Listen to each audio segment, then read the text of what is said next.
আসসালামু আলাইকুম। টিভি ফিস টেলার চ্যানেলে সবাইকে স্বাগত জানাচ্ছি। যখনই মনে হয় যে কিছু খুচরা আলাপ করা প্রয়োজন আমার অডিয়েন্সের সাথে, তখনই রেকর্ড করতে বসি, কিছু কথা বলি। এখন আলোচনা হচ্ছে বাংলাদেশের নির্বাচন ইস্যুটা নিয়ে। দ্বিতীয়ত মেইনস্ট্রিম মিডিয়াতে আরেকটা বিষয় খুবই গুরুত্ব পাচ্ছে, সেটা হচ্ছে ডাকসু নির্বাচন। দুটোই কিন্তু নির্বাচন, জাতীয় নির্বাচন এবং একটা বিশ্ববিদ্যালয়ের শিক্ষার্থী সংসদ নির্বাচন। দুটোকে এক করে মিলিয়ে ফেলাটা আসলে ঠিক না, কিংবা এই দুটোকে দিয়ে একটাকে দিয়ে আরেকটাকে আসলে মেজার করাটাও সঠিক নয়। বাংলাদেশ ছোট একটি দেশ, কিন্তু জনসংখ্যার বিচারে অনেক বড়, অনেক বৃহত্তর একটি রাষ্ট্র। কিন্তু দেশ শব্দে বাংলাদেশকে যেভাবে আমরা আসলে চিন্তা করি, ভাবি, ঠিক রাষ্ট্র হিসেবে বাংলাদেশকে ততখানি ভাবা যায় কি না, সেটা হয়তো বা রাষ্ট্রবিজ্ঞানী যারা আছেন তারাই খুব ভালো উত্তর দিতে পারবে। তবে সাধারণ নাগরিক হিসেবে খুব স্পষ্ট ভাষা যেটা আমরা বলতে পারি যে বাংলাদেশ এখনো পর্যন্ত একটি পূর্ণাঙ্গ রাষ্ট্র কাঠামো পায়নি। যে অর্থে আসলে একটা ভূখণ্ডকে রাষ্ট্র বলা হয়, সেই অর্থে কিন্তু বাংলাদেশ পূর্ণাঙ্গভাবে বিকশিত হয়নি। সেই অভাববোধের জায়গাটা আমাদের নিশ্চয়ই অনেক ভাবিয়ে তুলছে, জনগণকে অনেক ভাবায়, এবং অনেক মানুষ আছেন যারা হতাশাগ্রস্ত হয়ে পড়ে যে বাংলাদেশের ভবিষ্যৎ কী হবে, ভবিষ্যতের নেতৃত্ব কাদের হাতে যাবে, সরকার কারা গঠন করবে, এসব বিষয়। আজকে আমরা একটু রান্নাঘরের কথা বলবো। রান্নাঘরের অনেক ধরনের কেমিস্ট্রি আছে, আমরা জানি। রান্নাঘর বললেই রান্নার রন্ধনশৈলী কিংবা যে রান্নাঘরের যে কেমিস্ট্রি, সেটি মাথায় আসে। আবার রান্নাঘর যে অর্থনীতির একটি গুরুত্বপূর্ণ উপাদান কিংবা সূচনা পয়েন্ট বলা যেতে পারে, সেটাও কিন্তু আলোচনা করা যায়। সেটা নিয়ে অনেক বিস্তর আলোচনা হতে পারে। আমরা আজকে কথা বলবো রান্নাঘরের রাজনীতি নিয়ে। রান্নাঘরের রাজনীতি কেন বলছি বা বিষয়টা আসলে কী, সেটা ব্যাখ্যা করব।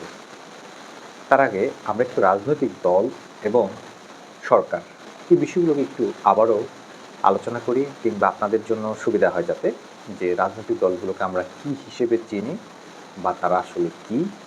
আমরা কোনো বইয়ের গদবাঁধা যে সংজ্ঞা আছে সেখানে যাব না, আমরা একেবারে স্বাভাবিকভাবে বোঝার চেষ্টা করব।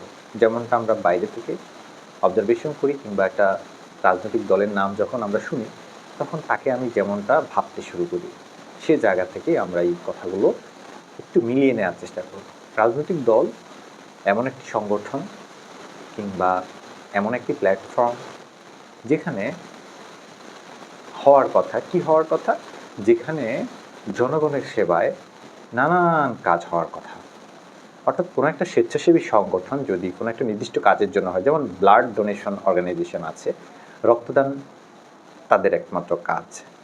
রক্তদানকারীরা এই ধরনের সংগঠনে একত্রিত হয়ে তারা বিভিন্ন সময় বিভিন্ন যে রোগীরা রয়েছেন তাদের সেবায় তারা ছুটে যান, গ্রুপ মিলিয়ে রক্ত দিয়ে থাকেন। এটা স্বেচ্ছাসেবী সংগঠন হিসেবে তার একক কাজ। আবার কিছু সামাজিক সংগঠন রয়েছে যারা মূলত কী করে, সমাজের যে সমস্যাগুলো রয়েছে, সমাজে যে পিছিয়ে পড়া জনগোষ্ঠী রয়েছে তাদেরকে নিয়ে কাজ করে, তাদের সেবায় শিক্ষা, চিকিৎসা কিংবা দারিদ্র্য বিমোচন সহ নানা ধরনের কাজ করে থাকে। আবার শারীরিক শিক্ষা কিংবা শারীরিক ব্যায়াম কিংবা বিনোদন, এগুলো নিয়ে কিছু সামাজিক সংগঠন কাজ করে। কিছু সামাজিক সংগঠন অধিকার নিয়ে কাজ করে, মানবাধিকার নিয়ে কাজ করে। আবার কিছু সংগঠন পরিবেশ রক্ষার জন্য কাজ করে থাকে। এই যে আমরা সামাজিক সংগঠন সহ বিভিন্ন ধরনের সংগঠনের কথা বলছি, তারা এক একটা সংগঠন এক এক ভিন্ন ভিন্ন লক্ষ্য উদ্দেশ্য নিয়ে গঠিত, এবং তারা সেই কর্মসূচিগুলো দিয়েই তাদের সংগঠন পরিচালনা করে, যেগুলো তাদের লক্ষ্য উদ্দেশ্য পূরণে সহায়ক হবে। সেই কর্মসূচিগুলো তারা ধারাবাহিকভাবে বাস্তবায়ন করে যায়, এবং সেই কর্মসূচির দ্বারাই কিন্তু আমরা সেই সংগঠনগুলোকে কিংবা সেই ভলান্টারি অর্গানাইজেশনগুলোকে আমরা চিনে থাকি, পরিচিতি পেয়ে থাকি। তো একটা রাজনৈতিক দল আসলে কি কোনো একটা ভলান্টারি সংগঠন? অ্যাকচুয়ালি যদি আপনি তাদের আসলে বর্তমানে, অর্থাৎ বাংলাদেশের প্রেক্ষাপটে যদি তাদের কর্মসূচিগুলোকে গুরুত্ব না দিয়ে থাকেন, এবং যদি আপনি একটা ভলান্টারি অর্গানাইজেশন হিসেবে একটা রাজনৈতিক দলকে চিন্তা করেন, তাহলে রাজনৈতিক দল হচ্ছে এরকম হাজার হাজার সামাজিক কাজের সমন্বয়ে গঠিত একটি সংগঠন, অথবা বলতে পারি যে হাজার হাজার স্বেচ্ছাসেবী কাজের সমন্বয়ে তৈরি একটি প্ল্যাটফর্ম হচ্ছে একটা রাজনৈতিক দল, যারা কোনো একটি নির্দিষ্ট ভূখণ্ডের জনগোষ্ঠীর জন্য সেবামূলক কাজ করে থাকে। এটা হচ্ছে একটা রাজনৈতিক দলের একেবারেই আমাদের নাগরিক প্ল্যাটফর্ম থেকে একটা অবজারভেশন, বা আমরা যেভাবে ভাবতে চাই একটা রাজনৈতিক দলকে। কিন্তু দুর্ভাগ্যজনক বিষয় হচ্ছে রাজনৈতিক দল গঠিত হওয়ার সময় তারা এই ধরনের কর্মসূচি দেখিয়ে থাকে, করেও থাকে, কিন্তু অ্যাকচুয়ালি তাদেরকে যেটার জন্য দল করতে হয় বা যেটার জন্য তারা আসলে যেদিকে ঝাঁপিয়ে পড়ে সেটা হচ্ছে রান্নাঘর। আর সেই রান্নাঘরটা হচ্ছে খাবারের যোগান দেওয়া, তাকে খেতে হবে। দিন শেষে একটা রাজনৈতিক দলে যারা যুক্ত হয় তাদেরকেও খেতে হয়, তাদেরকেও খাবার সংগ্রহ করতে হয়, তাদেরকেও 3 বেলা 4 বেলা 5 বেলা খাবারের জন্য তাকে উপার্জন করতে হয়। তো এই উপার্জনের জন্য সে অনেকগুলো পন্থা অবলম্বন করতে পারে। সেটা হতে পারে সে রাজনৈতিক দলের নেতৃত্বে রয়েছে কারণে সেখানে সে ভাতা পায়, কিংবা সে ওই রাজনৈতিক দলের নেতৃত্ব দিয়ে যখন সে সরকারে যায় তখন সেখানে সে একটি ভাতা পায়, বেতন পায়, এবং তার এর সাথে সাথে তার আরও অনেক ধরনের আয় উপার্জনের ব্যবস্থা হতে পারে। তো সকল ধরনের আয় উপার্জন দিয়ে সে যদি চলে তাহলেই তার রান্নাঘরে রান্না হয় আর সে খেতে পারে। এটা হচ্ছে একেবারে চিরাচরিত একটা বিষয়, একেবারে স্বাভাবিক ঘটনা। এটা ঘটে চলছে, ঘটতে থাকবে। এটা একটা শৃঙ্খল, একটা সেইং তৈরি হয়ে গিয়েছে। বলা যেতে পারে এটা হচ্ছে কিচেন টু পার্লামেন্ট। এই কিচেন টু পার্লামেন্টের একটা সেতু বন্ধন হচ্ছে একটা রাজনৈতিক দল।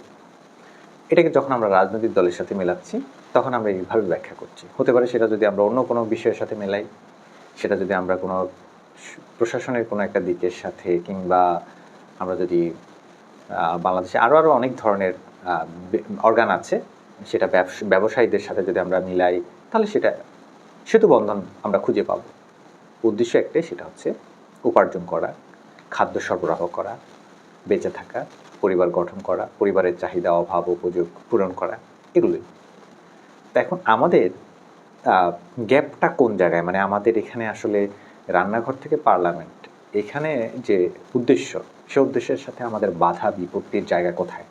কেন রাজনৈতিক দলে যুক্ত হওয়ার পর সে কর্মী কিংবা সমাজসেবা করছে, এই মেন্টালিটি থেকে বেরিয়ে সে জনগণের উপরে ক্ষমতাশালী হচ্ছে কিংবা সে ক্ষমতার নিয়ন্ত্রণ করছে, এই মেন্টালিটি আসলে কোন জায়গা থেকে তৈরি হয়? এটা একটা অন্বেষণ করার এবং এটা রুট লেভেল খুঁজে বের করার একটা বিষয় রয়েছে। আচ্ছা, আমরা যদি এটাকে এইভাবে চিন্তা করি যে একটা রাজনৈতিক দল সরকার গঠন করলো, তারপর সে ক্ষমতায় গেল, দেশের শাসনভার গ্রহণ করলো। আচ্ছা, তখন কি সে জনগণ থেকে আলাদা কিছু হয়ে যায়, বা কেনই বা হয়? তাকে আলাদা করে কে? সে ক্ষমতাশালী, এটা তাকে কে বলে, অথবা কে তাকে রিকগনাইজ করে যে সে আসলে পাওয়ার প্লে করতে গেছে? এই চিন্তাটা কোন জায়গা থেকে আসলে শুরু হয়? সে যখন রাজনৈতিক দলের কর্মী তখন তো তার এত প্রোটোকল থাকে না, তখন তো তার এত সুযোগ সুবিধা থাকে না, তখন তার জন্য একটা রাজকীয় আসনের প্রয়োজন হয় না। সে তো যেখানে সেখানে বসে আলাপ করতে পারে। কিন্তু যখনই সে সরকারে চলে যায় তখনই কেন সে ব্যতিক্রম হয়ে পড়ে? কিন্তু অ্যাকচুয়ালি সে যখন রাজনৈতিক দল প্রতিষ্ঠা করে তখন কি সে এই মনোভাবে করেছিল? বা এই মনোভাবে যদি সে করে থাকে তাহলে কি সে রাজনৈতিক দল হিসেবে নির্বাচনে গিয়ে সে জয় অর্জন করতে পারে?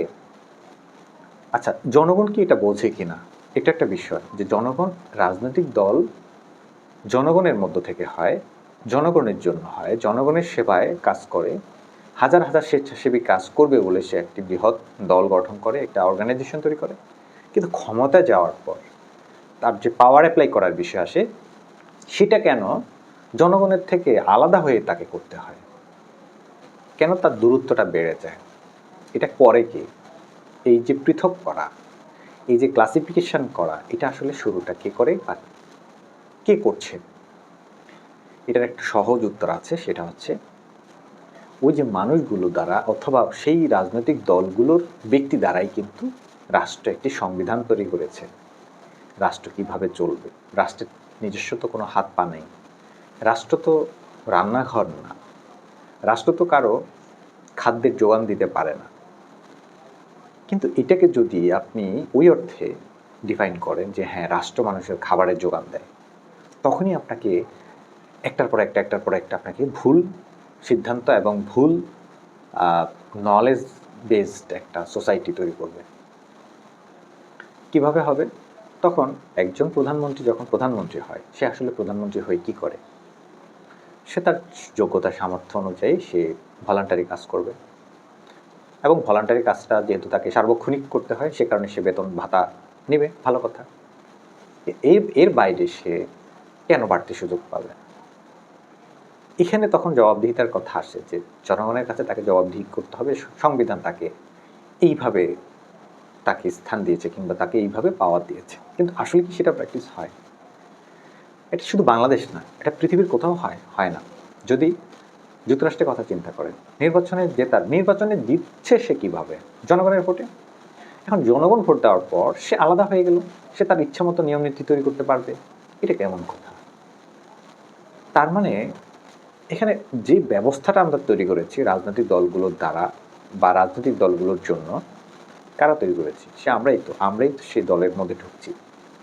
মানে হচ্ছে ব্যাপারটা এরকম, আপনি সমুদ্রে ভেসে বেড়াচ্ছেন, আশেপাশে কোনো কিছু ধরে আপনি যে ঝুলে থাকবেন বা ভেসে থাকবেন সে অবস্থাও নাই। সাঁতরে সাঁতরে আপনি কয় কাল কাটাতে পারবেন, কয় ঘন্টা আপনি কাটাতে পারবেন? আপনার এক পর্যায়ে আপনার পক্ষে আর সেটি সম্ভব হবে না। তো আপনাকে ডুবে যেতে হবে। তো এজন্য আপনাকে একটা উপলক্ষ কিংবা একটা অবলোকন আপনার প্রয়োজন রয়েছে, সেটা হচ্ছে কিছু একটাকে আঁকড়ে ধরে বেঁচে থাকা, টিকে থাকা। আর রাষ্ট্র কিংবা রাষ্ট্রের যে ব্যবস্থাপনা সেটাও অনেকটা এরকমই। তখন প্রয়োজন হয় একটা উপলক্ষকে ধরে, আঁকড়ে ধরে বেঁচে থাকা, টিকে থাকা।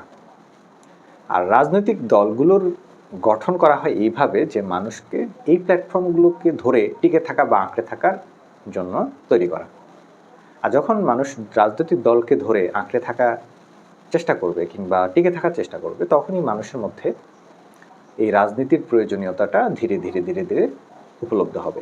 এটা আমি যেভাবে ব্যাখ্যা করছি, এটা হচ্ছে রান্নাঘর থেকে পার্লামেন্ট, এই দৃষ্টিকোণে। কেন আমরা রাজনৈতিক দল করি, কেন রাজনৈতিক দলগুলো আমাদের উপরে পাওয়ার অ্যাপ্লাই করে, এবং এই রাজনৈতিক দলগুলো কেন স্বেচ্ছাসেবী হয়ে পড়ে না যখন তারা ক্ষমতায় যায়, তখন কেন তারা ক্ষমতাশালী হয়ে জনগণের উপরে শোষণ করতে নেমে পড়ে, এই দৃষ্টিকোণ থেকে আমরা ব্যাখ্যা করছি।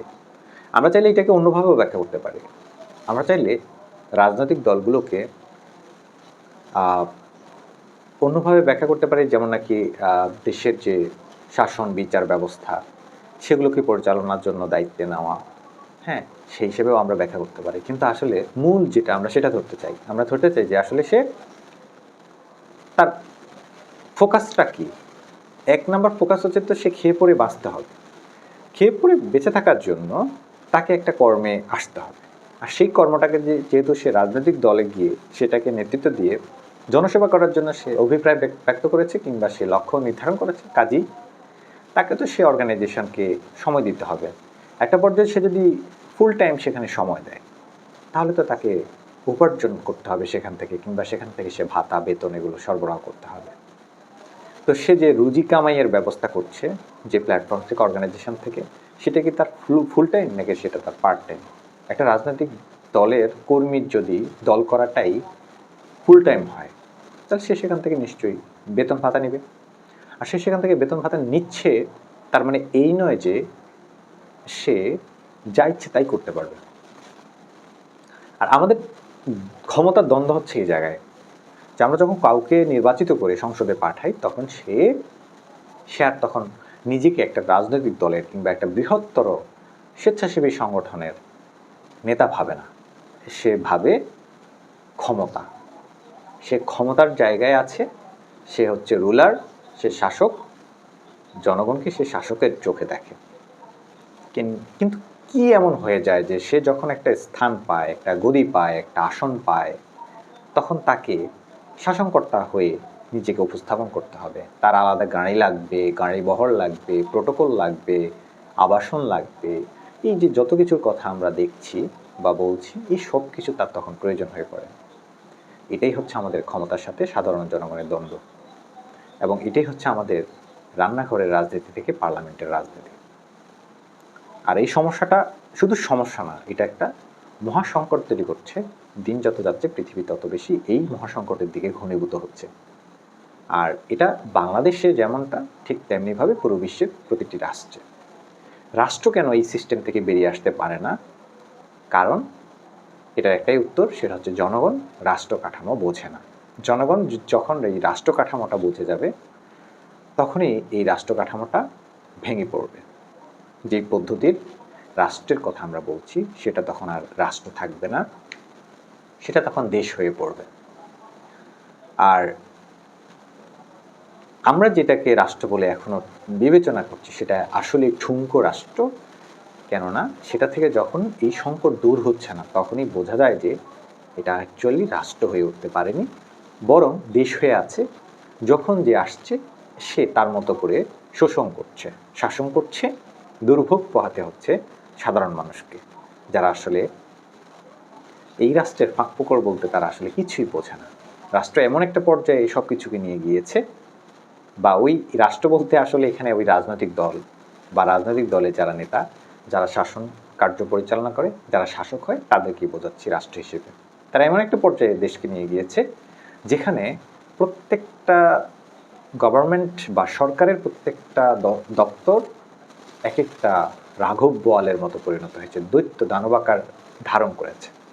মানে এমন একটা সিস্টেম তৈরি হয়েছে যে সিস্টেমে সাধারণ অসাধারণ দুই ভাগ হয়ে যায়, জনগণ আর জনগণ নয়। মানে চিন্তাটা করেন বিষয়টা, এটা কিভাবে সম্ভব যে কখনো আপনি জনগণ, আবার কখনো আপনি শাসক? এটা কিভাবে সম্ভব? এটা হবে কেন? বা এটা যদি হয়, তাহলে ওই বিশ্ব ব্যবস্থা কি টিকে থাকার মতো হয়? ওটা কি আদৌ টিকে থাকা সম্ভব? এটা সাধারণ মানুষ, সে কিছুদিন পর অসাধারণ হয়ে যাবে, সে আর সাধারণ মানুষের কাতার থাকবে না।